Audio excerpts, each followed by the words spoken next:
Bueno, están viendo imágenes de los cristianos en Tenerife. Salvamento Marítimo acaba de atracar remolcando una patera que fue localizada en alta mar. A bordo iban 60 personas.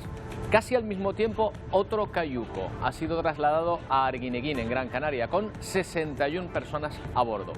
Enseguida sabemos su estado de salud. Por cierto, esta llegada coincide con la reunión que están manteniendo ahora mismo en Luxemburgo los 27 para pactar una nueva manera de repartir por el continente los migrantes que llegan a distintos puntos de Europa. ¿Qué tal? Buenos días. La devastación generada por la voladura de la presa de Nova Kakhnova se hace evidente a medida que pasan las horas. Varias localidades ucranianas están sumergidas, literalmente bajo las aguas, que ha triplicado el cauce del río Dnieper en solo unas horas. La principal ciudad afectada es Jersón, donde miles de personas quedaron atrapadas en las calles inundadas. Las operaciones de guerra quedan relegadas en el sector ucraniano por las de rescate a la población, que no sabe si algún día podrá volver a casa, si es que queda algo en pie.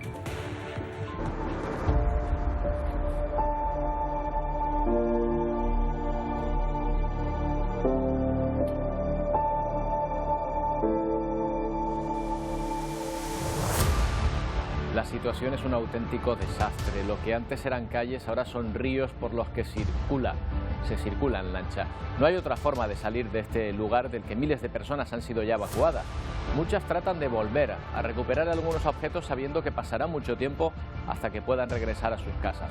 Es posible incluso que la presión acabe por romper más secciones del muro de contención de la presa, con lo que la cantidad de agua vertida sería mayor. Aunque Rusia insiste en negar su participación, es la gran beneficiada militarmente por esta catástrofe, por lo que todas las sospechas se dirigen contra el ejército de Putin.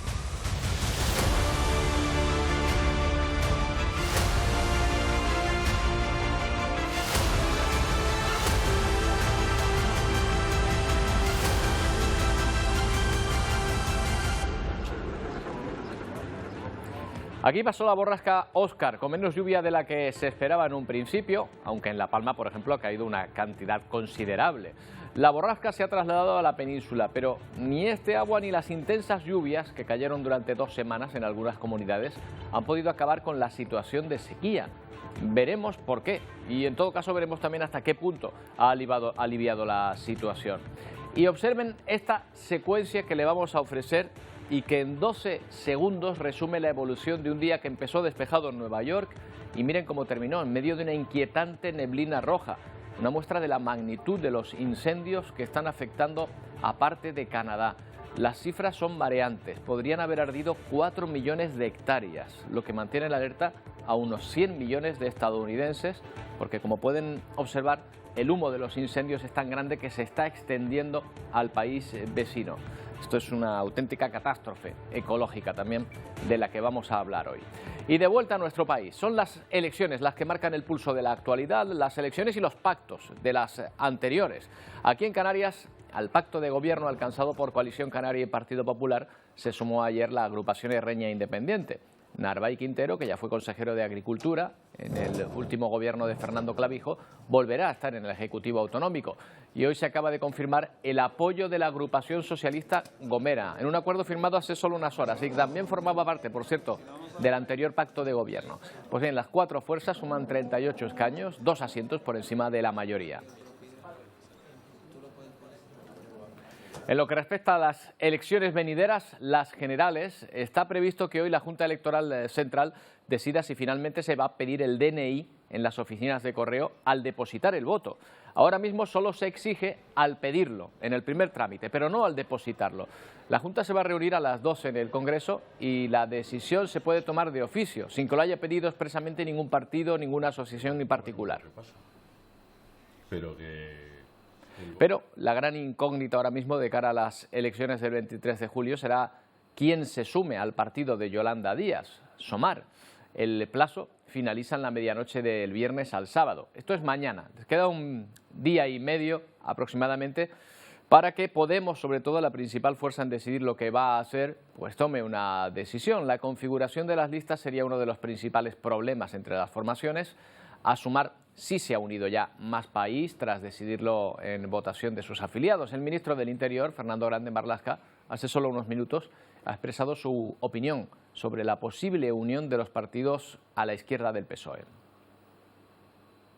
Lo que es el espectro político a la izquierda del Partido Socialista, todos deseamos que vayan unidos porque creo que es la forma más efectiva de que las políticas progresistas sigan teniendo éxito y sigan teniendo el respaldo. Bueno, pues ya ve, Grande Marlaska aboga porque se unan las fuerzas a la izquierda del Partido Socialista. Ha hecho estas declaraciones el ministro en Luxemburgo justo antes de entrar a la reunión de ministros del Interior de la Unión Europea, que va a hablar del reparto de migrantes que llegan al continente. Marlaska ha rechazado el establecimiento de medidas privativas de libertad de migrantes y demandantes de asilo y de cualquier medida que atente contra sus derechos. El reto europeo es lograr un mecanismo común de reparto de las personas recién llegadas, liberando a los países que más flujo reciben de migrantes.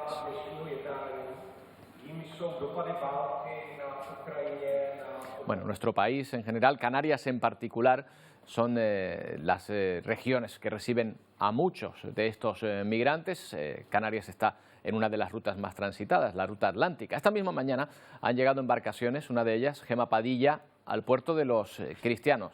¿Qué sabemos de estas personas? Pues sí, buenos días, Roberto. De momento lo que sabemos es que estas personas se encuentran en aparente buen estado de salud. Hace apenas una hora, como comentaban, llegaban hasta este puerto de los Cristianos en el sur de Tenerife, la Salvamar Mencalina, con esos 63 migrantes a bordo. A falta de confirmación oficial, parece que son 62 varones y una mujer. La voz de alerta la dio el sistema de vigilancia exterior, que detectó una posible embarcación precaria, unas 5 millas por fuera de la zona de Las Galletas, también aquí en el sur de Tenerife. Hasta allí se trasladó Salvamento Marítimo y pudo confirmar que efectivamente se trataba de una embarcación con 63 migrantes a bordo. Como decimos, hace apenas una hora llegaban hasta aquí, hasta este puerto de los Cristianos, y ahora hace apenas unos minutos ha llegado una guagua que trasladará a esos 63 migrantes, 62 varones y una mujer, a los centros habilitados. Gracias, Gema. En Gran Canaria también han sido rescatados por Salvamento Marítimo 61 migrantes de origen subsahariano que se encontraban a bordo de un cayuco a menos de 2 kilómetros de la playa de Bahía Feliz. Este es el momento en que llegaban al muelle de Arguineguín, todos en aparente buen estado de salud.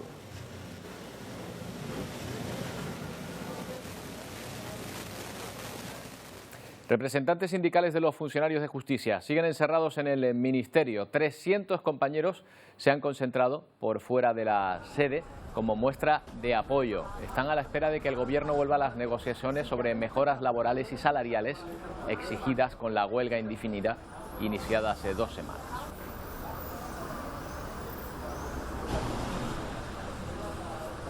El Tribunal Supremo se ha pronunciado sobre las rebajas de condena que ha provocado la aplicación de la conocida como ley del solo sí es sí. Recuerden que en poco más de medio año ya son más de 100 los delincuentes sexuales que han salido a la calle favorecidos por la nueva norma y que se ha rebajado además en 1 millar de casos. Así que vamos a analizar este asunto. ¿Qué ha dicho el Tribunal Supremo? Antonio Cárdenes, ¿qué tal? Buenos días. ¿Qué tal, Roberto? Buenos días. Pues, asunto zanjado. El Tribunal Supremo avala precisamente esas reducciones de condena que hemos visto durante los últimos 7 meses, desde la aplicación de la entrada en vigor de esa norma del solo sí es sí. El Tribunal Supremo dice que sí, que esas reducciones de condena han sido acordes a la ley. Ese es el mensaje que manda el Tribunal Supremo, sí a la reducción. Y vamos a ver efectivamente entre qué opciones ha tenido que decidir el Tribunal Supremo. Había 2 opciones, una que es ese principio universal que dice que la ley más favorable al reo, al preso, es la que se aplica. Esto es lo que ha ocurrido en esa revisión de condenas, pero la Fiscalía, que es la que ha mandado algunos de los recursos, no todos, porque algunos recursos de los que ha estudiado el Tribunal Supremo estaban enviados por presos a los que no se les había revisado su condena. Ellos dijeron, yo me apunto también. Vale, pues de los recursos enviados por la Fiscalía ella decía, oye, es que hay disposiciones transitorias anteriores. ¿Qué es una disposición transitoria? Esto es que se coja lo que favorece de la antigua norma. Por ejemplo, en este caso, si hay una condena para un preso que dice que tiene que estar 8 años en la cárcel, si la nueva norma dice que la horquilla para esos presos va de 6 a 12, oye, pues si ya estaba condenado a 8, que se mantengan esos 8, ¿no? En muchos casos se ha reducido, por ejemplo, a 6, ¿vale? Pues esa disposición transitoria, esta ley no la tiene, es otro de los fallos. Así que lo que decía la Fiscalía precisamente es que se mantuviese esa disposición transitoria, por ejemplo, del Código Penal del 95. Esto ¿Qué es ha lo que dicho la ministra? Montero. Porque claro, Vale. ella es la principal impulsora y ahora mismo, bueno, pues está en los focos, ¿verdad? Exacto. Precisamente de toda, y lo que dice Irene la Montero, opinión bueno, pública. esto es lo único, prácticamente la única manifestación de la parte de Unidas Podemos del gobierno es este tuit de la ministra de Igualdad, Irene Montero, que dijo, bueno, aquí lo vemos, es una mala noticia, ¿no? Y dice que se rechaza el criterio de la Fiscalía, lo que estaba yo tratando de explicar antes con esa vigencia del derecho transitorio. Ella dice que sí, que debería haberse aplicado esa disposición transitoria y bueno, que es una Pero mala comparado este tuit con lo que decía antes, con la beligerancia que mostraba contra los jueces, contra el sistema judicial, lo cierto es que es muy cauto, ¿no? Muy neutro este tuit. Bueno, ¿y ahora qué? ¿Qué cabe esperar? Bueno, pues ahora cabe esperar, Roberto. Bueno, primero vamos a ver lo que ha ocurrido hasta ahora. Mira, lo que tú mencionabas, las rebajas de condena han sido 1.079 hasta el momento y de esas rebajas de condena hasta 108 personas están ahora mismo en libertad. Personas, bueno, delincuentes sexuales declarados que están ahora en libertad gracias a reducción de la pena. Y estos son datos hasta principios de mayo. Por tanto, dicen los expertos que esto incluso podría subir con esas condenas que se han ido revisando y esos datos que han ido llegando durante el mes de mayo. Lo veremos. Algunos lo sitúan incluso por encima de los 1.020 presos en libertad con la reducción de condena. Y respondiendo a tu pregunta, ¿qué esperamos a partir de ahora? Bueno, pues lo vamos a ver enseguida. Lo que esperamos es lo siguiente, Roberto. Hay una posibilidad que es, como estamos hablando, pendientes de más revisiones, que esas revisiones durante las próximas semanas podamos ver más casos. Pero bueno, con respecto a los que ya... que ahora con la doctrina del Supremo, pues a todos se les aplicará pues la más beneficiosa. Bueno, más ya recordemos que entró en vigor la reforma en abril, así que ahora mismo a los que se juzguen ahora se les aplicará la ley que entró en vigor en abril. Bueno, lo que estamos hablando, se mantienen penas accesorias. Esto es importante. Por ejemplo, para un preso que se le haya reducido su condena, la ley nueva, la ley del solo sí es sí decía que se le retira la patria potestad. Bueno, eso no se le va a devolver, la patria potestad a los menores no se le va a devolver. Más cuestiones, recursos, se habla de presentar recursos. ¿Qué hay por encima del Tribunal Supremo? El Tribunal Constitucional o el Tribunal Europeo de Derechos Humanos. ¿Al Tribunal Constitucional pues se puede presentar un recurso? Sí se podría, pero no se están vulnerando en principio derechos constitucionales en esta revisión de condena. ¿Y al Tribunal Europeo de Derechos Humanos? Bueno, no sé si se vulneran derechos humanos considerados por la Unión Europea, pero bueno, estos recursos todavía se pueden presentar porque está por encima del Tribunal Supremo. Y lo último, se habla ya también de reclamaciones de víctimas de violencia machista e indemnizaciones que se las pedirían al Estado. Esto quiere decir que las personas que ahora, bueno, víctimas de violencia machista, ¿no?, de esos delincuentes sexuales que se ven en libertad, dicen, oye, yo me estoy viendo perjudicada por esta revisión de condena y hay asociaciones de víctimas que se están uniendo para pedir indemnizaciones al Estado. Veremos cómo camina esto en las próximas Serían semanas. indemnizaciones contra el Estado, contra el Ministerio, en principio. Exacto, por haber promovido esa ley que provocó las excarcelaciones. Que ha liberado a todas estas personas. Bueno, oye, un tema complicado que yo creo que hemos explicado bien. Creo que sí. Antonio, Bueno, nos vamos a ir también ahora hasta México, donde las autoridades investigan la ejecución extrajudicial de 5 civiles a manos de un grupo de militares. Todo comienza con un accidente. El vehículo en el que viajaban, ahí lo ven, los civiles, acaba estrellándose contra una pared. Llegan los militares, ahí lo ven, rodean la camioneta y ponen a los ocupantes bajo custodia. Minutos después parecen resguardarse de un aparente ataque y abren fuego contra los detenidos. Las imágenes muestran además que los soldados, que los agentes del orden, alteraron posteriormente la escena del crimen, es decir, se les ve colocando armas junto a los cadáveres. A uno, por ejemplo, le quitan unas esposas cuando ya estaba muerto. Bueno, son unas imágenes claramente incriminatorias para los agentes, no me salía. Y ahora pues tendrán que ver efectivamente qué es lo que ocurre en esta investigación. Amnistía Internacional exige a las autoridades que se esclarezcan los hechos.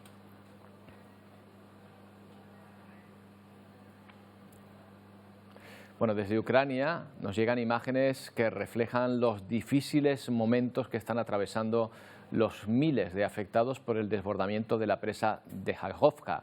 El presidente Zelensky se ha trasladado a la zona para supervisar los trabajos de rescate. Ha denunciado que Rusia sigue bombardeando la parte de Jersón bajo control de Ucrania, mientras Rusia cifra en 5 los muertos por las inundaciones causadas por el colapso de la presa, es decir, por la voladura de la presa.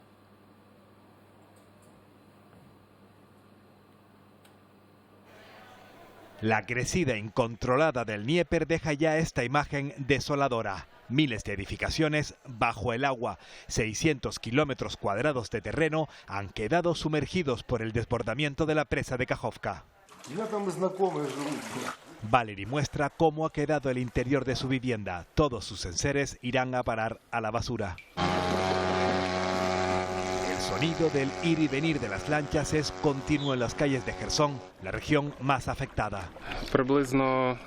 Ayer evacuamos a 30 personas y unos 35 animales, cuenta este voluntario.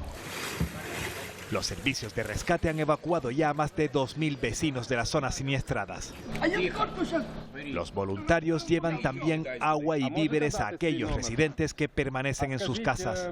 Incluso se utilizan drones para hacer llegar lo indispensable a las zonas más inaccesibles a quienes no han podido ser evacuados aún.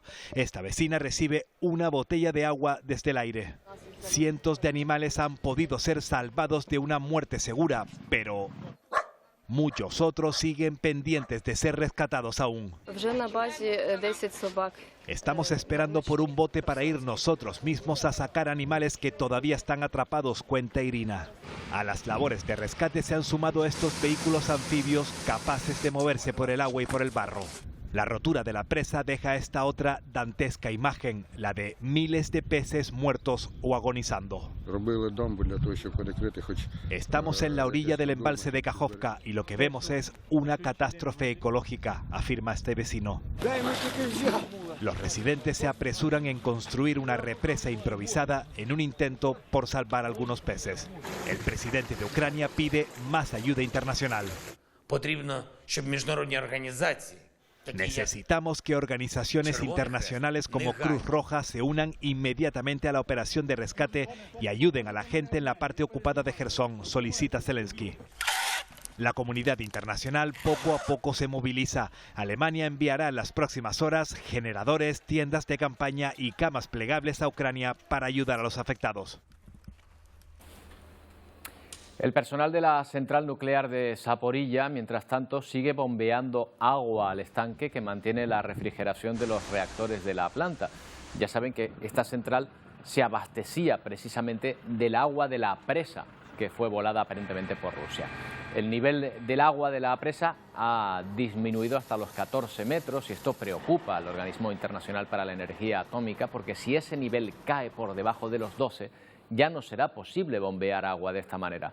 Los servicios de emergencia de Zaporilla han comenzado a realizar simulacros de respuesta a desastres nucleares entre la población.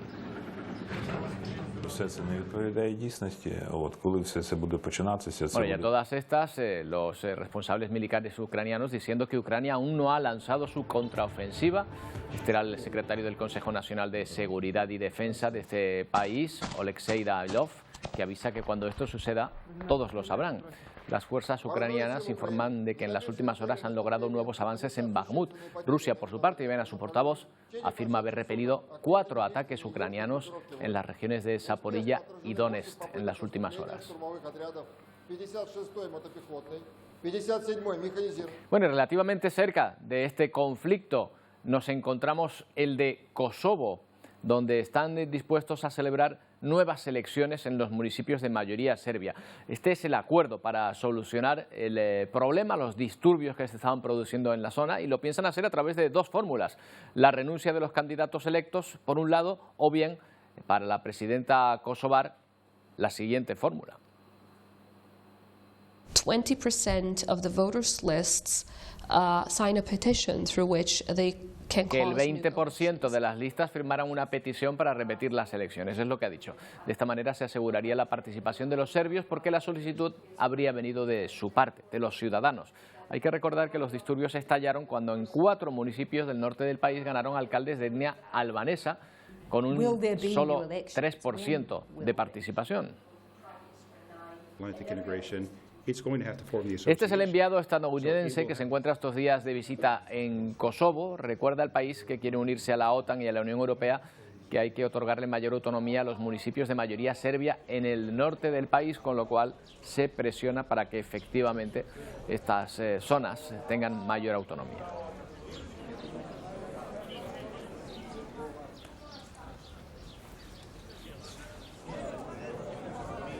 Bueno, pendientes hasta ahora de Francia, donde al menos 6 niños y un adulto han resultado heridos tras ser apuñalados en un parque en el este de París, en la localidad de Annecy.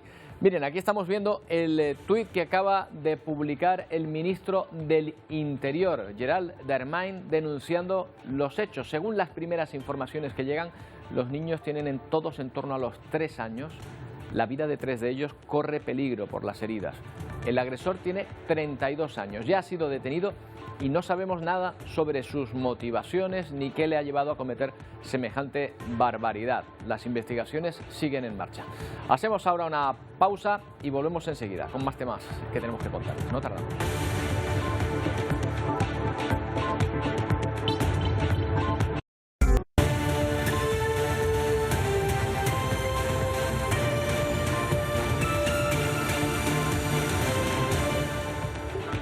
Miren cómo evoluciona el skyline de Nueva York en esta sucesión que hemos hecho en 12 segundos y que recoge, bueno, pues apenas 4 horas. Es lo que ha tardado el humo de los incendios enormes que están habiendo en Canadá en inundar la ciudad de los rascacielos y dejar esta atmósfera viciada de humo y ese inquietante color rojizo.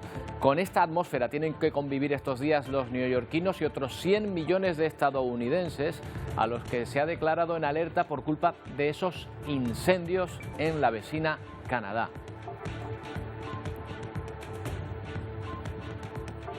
Pero no solo la atmósfera, las cifras también son mareantes. Estamos hablando de 4 millones de hectáreas que podrían estar ardiendo en cientos de incendios forestales incontrolados. La provincia oriental de Quebec es una de las más afectadas. Los fuegos han provocado el cierre de carreteras y zonas rurales y la interrupción de las telecomunicaciones y líneas eléctricas de alta tensión. La magnitud del fuego es tal que esos 100 millones de estadounidenses están en alerta por culpa del humo. Las mascarillas vuelven a hacerse presentes en varios estados del país por la mala calidad del aire y las autoridades piden a las personas vulnerables que permanezcan en casa. ¿Reconocen esta ciudad? Es famosa en el mundo entero por sus rascacielos, visibles a kilómetros de distancia en un día despejado, por su monumento a la libertad o por parques como este, un pulmón de aire puro en pleno centro urbano. Pero una espesa nube de humo de color anaranjado ha provocado que todos sus iconos se vuelvan casi imperceptibles. Smoky haze obscuring our skyline. Efectivamente, se trata de Nueva York, en alerta por la espesa neblina de humo y hollín de cientos de incendios forestales en su vecina Canadá. Junto a ella, más de una docena de estados en prácticamente toda la costa atlántica se encuentran en alerta por la calidad del aire. Las autoridades sanitarias aconsejan usar mascarilla. This is not the time to be playing tennis or jogging or getting ready for a marathon. Y no hacer nada que requiera una respiración profunda y pesada. Este residente comenta que respirar se hace difícil. Las escuelas de toda la costa este han cancelado sus actividades al aire libre. También se han cancelado varios vuelos. Bueno, nos ha llamado muchísimo la atención esta situación, así que vamos a hablar con una española de Madrid, Esther González García, con una gran vinculación personal con las islas, por cierto, y que ahora está en Nueva York, donde es de madrugada, ¿verdad, Esther? ¿Qué tal? Buenos días. Hola, buenos días, Roberto. Aquí bien, sí, de madrugada. Son las 6:20 de la mañana, pero el día ya está empezando. Sí, hemos hecho madrugar, pero no es buen día para ir a hacer running, me parece, ¿verdad? O ir a hacer footing, Esther. No. Sí, Aquí el peor día que se vivió fue el martes. El martes, y además que vino un poco improvisado porque no sabía muy bien y olía quemado. O sea, olía quemado, el cielo estaba pues eso, oscuro, el sol tapado y se vivía con un poco de incertidumbre. Yo tuve que ir al colegio por unas actividades de mi hijo pequeño que tiene 8 años y la verdad que estábamos todos un poco preocupados de qué era eso, ¿no? Y que hablábamos de los sismos de Canadá, y es verdad que ayer ya dieron alerta y los niños, por ejemplo, en los recreos ya no podían salir y todas las actividades de juegos, de deportes, también se cancelaron ayer y hoy pues estamos un poco también a la espera. Claro, es que la cantidad de humo es enorme, ¿eh? Por lo menos por lo que estamos viendo aquí. Aquí tenemos la calima, que es lo que nos deja a veces el cielo así, pero claro, me imagino que allí aparte de eso será el olor que se impregnará en la ropa, que será una sensación de asfixia también la que sientan ustedes, ¿no?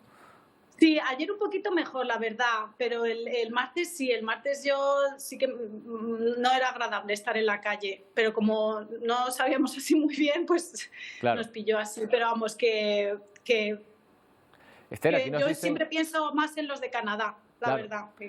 Aquí nos dicen que hay 100 millones de personas, de estadounidenses ahora mismo en alerta, o sea que esto está afectando no solo a Nueva York, sino a más ciudades, ¿no? del norte del país. Sí, yo me encuentro, vivimos 2 horas al norte de la ciudad de Nueva York y sí, esto está... Bueno. Pues vamos a ver, dicen que el sábado mejora. Bueno, vamos a ver, sí, lo importante es que se apague ese incendio, ¿verdad? Porque 4 millones de hectáreas, bueno, eso es muchísimo, eso son muchísimas Tenerifes ahí ardiendo a la vez. Esther, ha sido un placer saludarle, espero que pronto se termine la situación y mejore, gracias. Pues muchas gracias a vosotros, feliz día. Adiós. Bueno, y vamos a hablar de los intentos de alto el fuego en Sudán, que no llegan a buen puerto. Continúan los enfrentamientos y las hostilidades tras expirar la tregua que difícilmente se mantuvo entre los dos bandos para poder dejar entrar ayuda humanitaria. Suspendidas las negociaciones de alto el fuego en Sudán. La tregua de 7 días finalizó el sábado para dejar entrar ayuda humanitaria a un país que se enfrenta a varias crisis.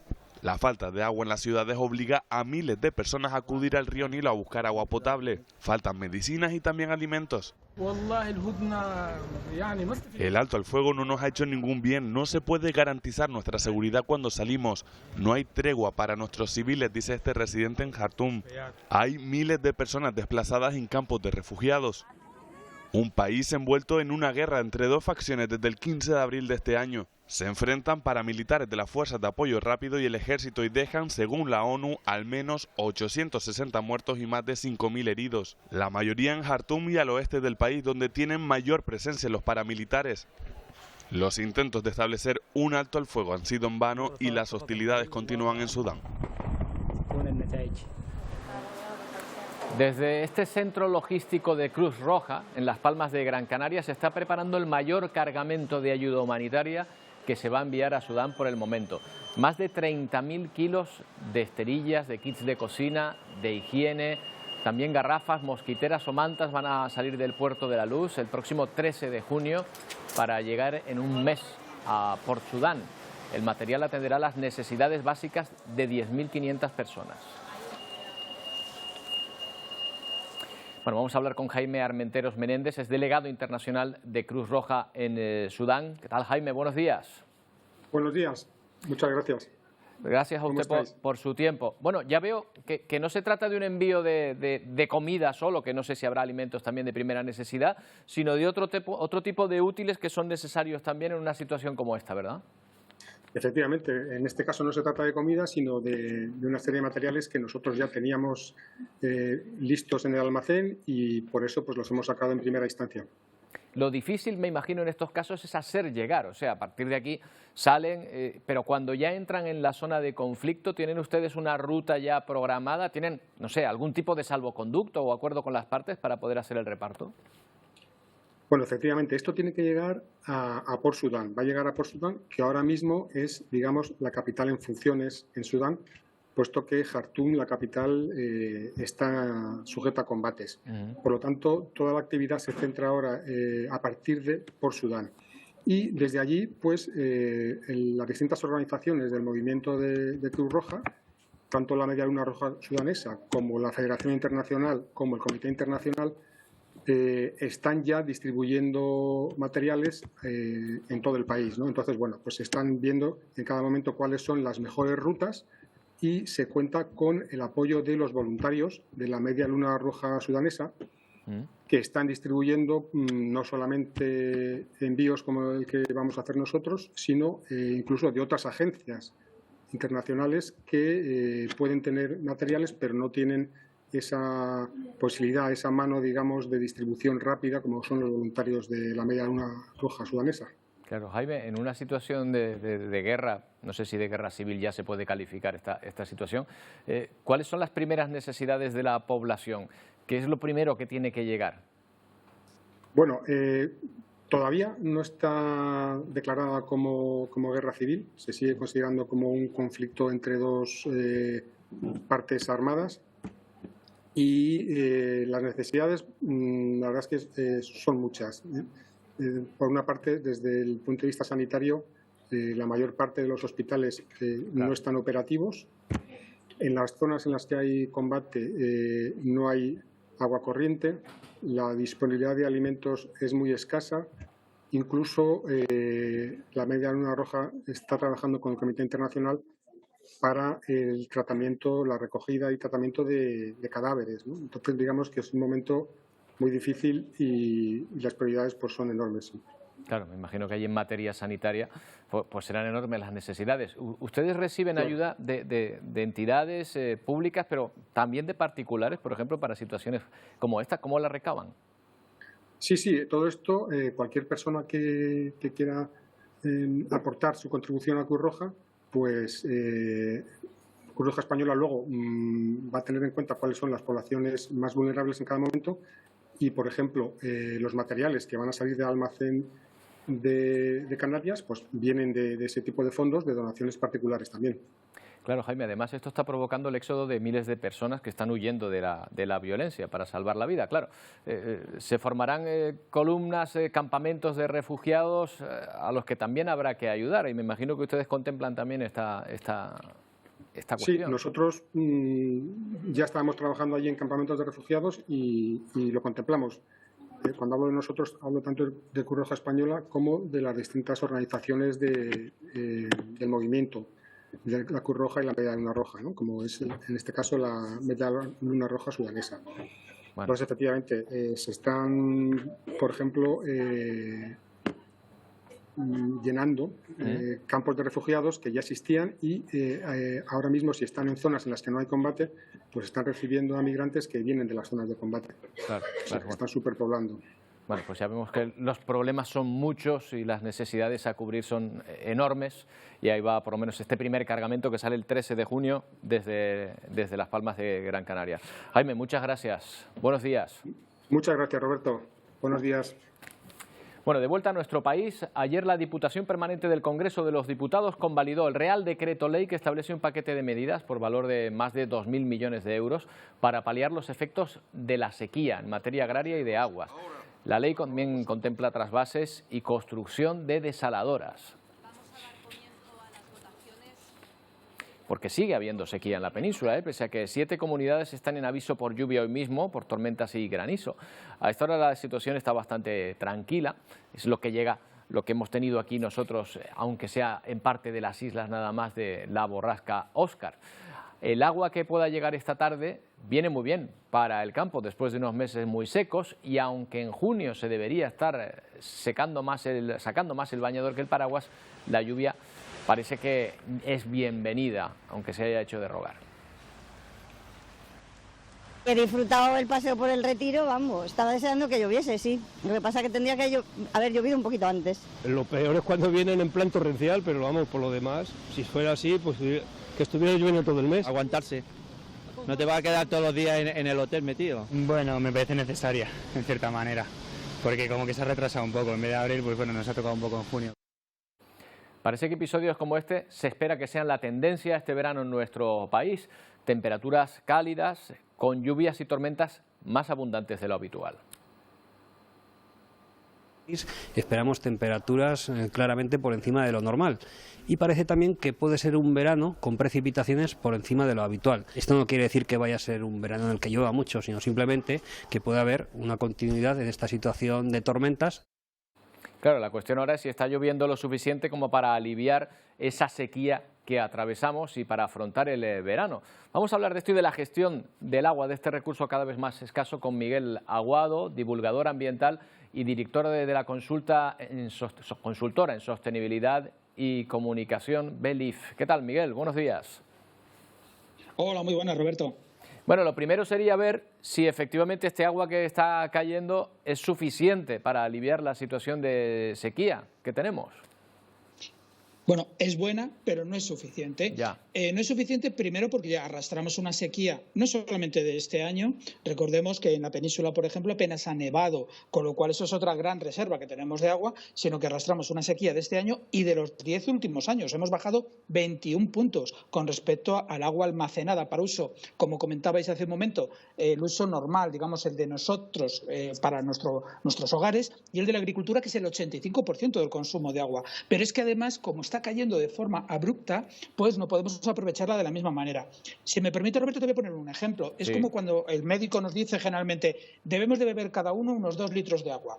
No es lo mismo, y todo el mundo lo entenderá, que yo beba pausadamente con un vaso a lo largo del día y entonces voy aprovechando ese agua, que sí, porque soy un precipitado, cojo una jarra con 2 litros de agua e intento beberla. Se me caerá por los lados, no aprovecharé y evidentemente no es lo mismo. Pues eso nos está pasando.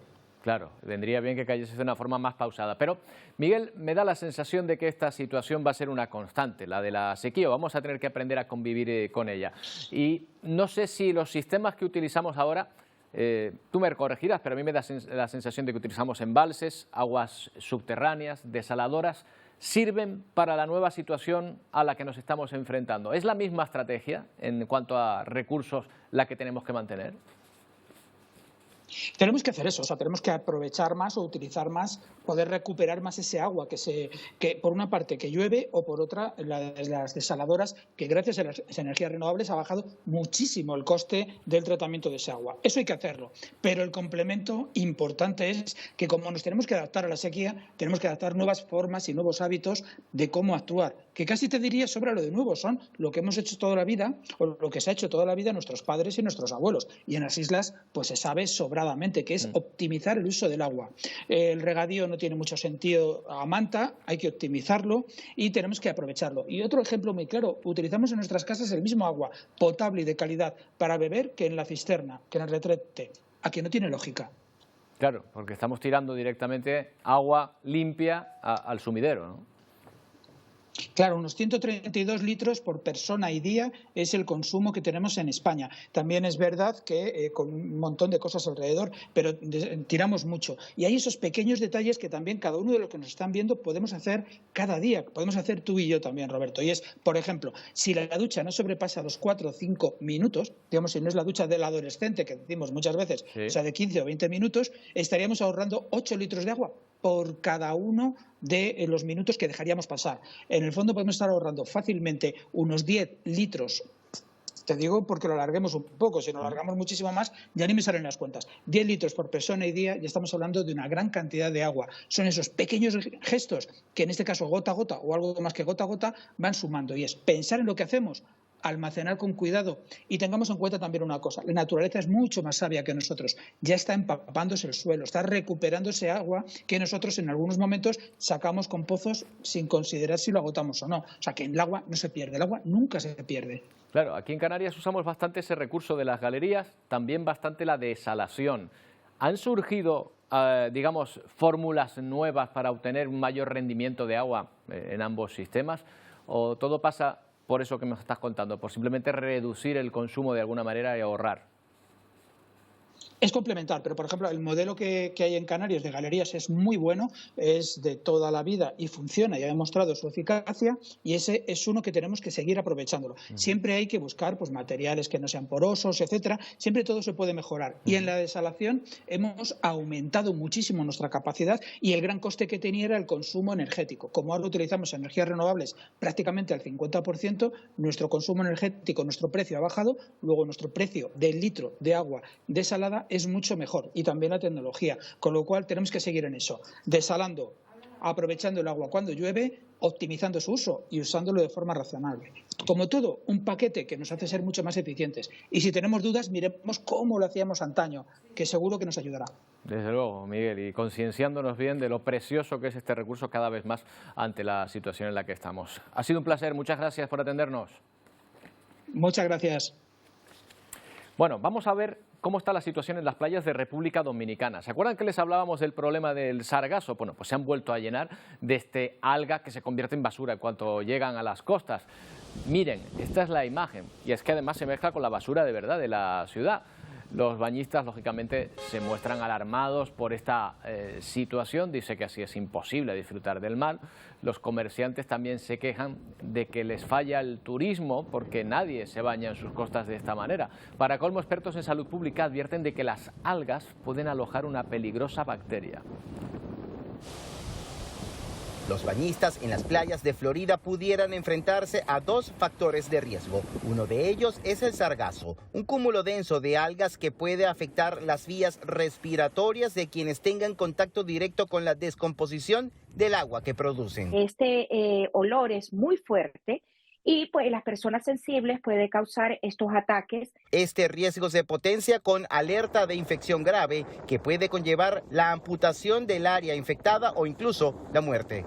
Traten de evitar entrar en contacto con agua si tienen heridas cutáneas, cortaduras o algún tipo de puerta de entrada donde las bacterias puedan perfectamente pasar y cultivarse en ese tejido subcutáneo, en ese tejido por debajo de la piel, que es ahí donde comienza el proceso de crecimiento bacteriano que se va comiendo la piel. Según los Centros para el Control y la Prevención de Enfermedades, esta bacteria genera anualmente en Estados Unidos más de 80,000 infecciones y hasta 100 fallecidos. El 20% de los afectados puede morir por la complicación del patógeno. Bueno, vamos a ver qué nos tienen preparado para hoy nuestros compañeros de Ponte al Día. Pedro, Wendy, ¿qué tal? ¿Cómo va el programa? ¿Qué tal? Buenos días. Hola, ¿qué tal? Muy buenos días. Pues a esta hora ya están prácticamente todos los calderos listos para sacarlos y arrancar con ustedes a las 12 del mediodía. Por un lado, Roberto, hoy vamos a abordar todos aquellos, vamos a advertirles sobre todo de los riesgos que acarrean las operaciones estéticas, la influencia de las redes sociales, de internet. Bueno, cada vez hay más obsesionados por tener el rostro perfecto, el cuerpo perfecto, y hay gente que está dispuesta a hacer auténticas locuras. ¿Por qué hablamos de este tema? Pues a raíz del fallecimiento de una modelo brasileña a la que le inyectaron silicona industrial en los glúteos. Esto por un lado, vamos a darles todas las claves, recomendaciones. También vamos a hablar de esa buena noticia para los aficionados de la Unión Deportiva. El técnico García Pimienta continúa en el conjunto amarillo y vamos a abordar este asunto con los compañeros de deportes y más cositas. Sí, porque ayer este programa Ponte al Día adelantaba en exclusiva un nuevo error en el caso por el asesinato de Romina Celeste. La abogada de la familia, Emilia Zavallos, nos contaba aquí en primicia que la madre de Romina, Miriam Rodríguez, no va a poder recuperar ese pequeño resto de pulmón que se halló durante la investigación porque ha sido destruido. Hoy volveremos a contar en exclusiva, en primicia, con el testimonio de Miriam Rodríguez, la madre de Romina, que ya ha regresado a Paraguay, y también de Emilia Zavallos, la abogada de la familia de la joven asesinada en enero de 2019 en Lanzarote. Todo esto y muchísimo más, claro que sí, a partir de las 12 aquí en Televisión Canaria. Hasta ahora. Hasta ahora. Hablábamos hace un momento de lo caluroso que va a ser este verano en nuestro país, pero esperemos que no tanto como lo que estamos viendo en otros puntos. ¿Qué tal, Emilia? ¿Qué tal? Buenos días, Roberto. Nosotros nos quejábamos de lo que había dejado Óscar, ¿verdad? Esos 30 grados, sobre todo en el archipiélago. Cuanto más llovía, y un amigo decía, esto es para calor, para más calor, ¿no? Lo que se suele decir a veces, ¿no? Pues sí, con ese bochorno que hemos sentido todos. Bueno, pues te diré que en Puerto Rico han llegado a la cantidad de temperatura, el termómetro se ha elevado hasta los 52 grados. Bueno, pero ¿cómo es eso? ¿Cómo? Ahora mismo están pasando por una ola de calor que ha elevado los termómetros hasta esa cifra, 52 grados.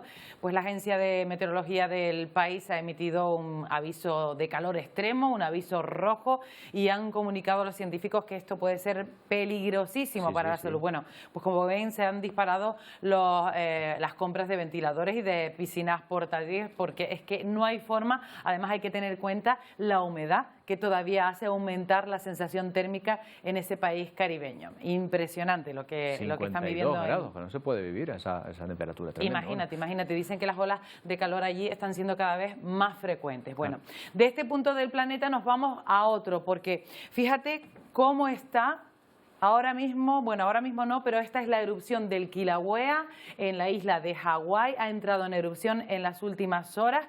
Es una erupción efusiva. De momento se limita al cráter. Enseguida vamos a ver la imagen en directo de cómo está en este momento. Es la que estamos viendo ahora mismo. Como te decía, es una erupción que se limita al cráter, aunque ayer, cuando entró en erupción, se emitió una alerta roja también a la aviación por las posibles repercusiones, porque esas columnas de lava ascendían a 9 metros sin mayores consecuencias. Es una erupción efusiva. ¿Qué quiere decir esto, Roberto? Pues son ese tipo de erupciones en las que el magma, a medida que va ascendiendo, ya va soltando los gases y no emite esas columnas tan grandes, ¿no? de humo y de lava. Como salir a borbotones, así, pero de forma Como salir fluida, a borbotones. De hecho, hay varios focos, lo estamos viendo en directo. Esto es una imagen ahora mismo en directo, es de noche allá, todavía es día 7, todavía no es día 8 en Hawái, y de momento vemos que esos borbotones continúan saliendo. En principio, la última vez que entró en erupción fue de enero a marzo, estuvo 61 días, pero sí es verdad que es un volcán